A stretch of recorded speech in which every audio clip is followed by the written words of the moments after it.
So guys, দেখো আমার এক দিদি এসছে আজকে দোকানে, একটা কিনতে এসেছিলো একটা হেডফোন। আনফর্চুনেট যে দিদির একদিক দিয়ে বলতে পারো সারপ্রাইজ, আরেক দিক থেকে কষ্ট পাচ্ছে, কি করতে আসলাম কি হয়ে গেল, বা যাই হোক, যেটা হয় ভালোর জন্যই হয়। তো একটা ফোন কিনলো, ফোনটা হচ্ছে Oppo F29 Pro, 8GB 256GB। তো ফাইন্যান্সে নিয়েছে। ফাইন্যান্সে যেটুকু, দিদি তুমি বলো তোমার কি রিভিউ বলো, তুমি খুশি তো? ফাইন্যান্সে ডিসকাউন্ট পেয়েছো তো? ফাইন্যান্সে ডিসকাউন্ট দিলাম, কিন্তু ফাইন্যান্সে ডিসকাউন্ট দিয়েছি। এবার তুমি কি কি গিফট পেয়েছো ফোনটার সাথে সেটা শুধু দেখিয়ে দাও ভিউয়ার্সদের একটু।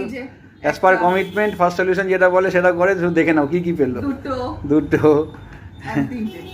তিনটে, একটা স্ট্যান্ড, মোবাইল স্ট্যান্ড, আর একটা স্পিকার, হ্যাঁ, আর এটা নেক ব্যান্ড।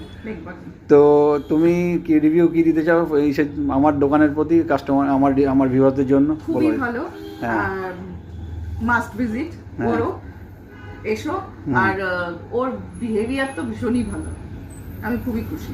আমি নিতাম না, চলে যাচ্ছিলাম, বাট ওর কথাতেই মানে ও ইনসিস্ট করলো নাও, এটা ভীষণই ভালো, তো নিতে বাধ্য হলাম। Thank you. সো এরকমভাবেই তোমরা যদি নিতে চাও এরকম আকর্ষণীয় গিফট প্রতিটা কেনাকাটির সাথে, তো চলে আসো একটাই গন্তব্যস্থল, ফার্স্ট সলিউশন। Thank you.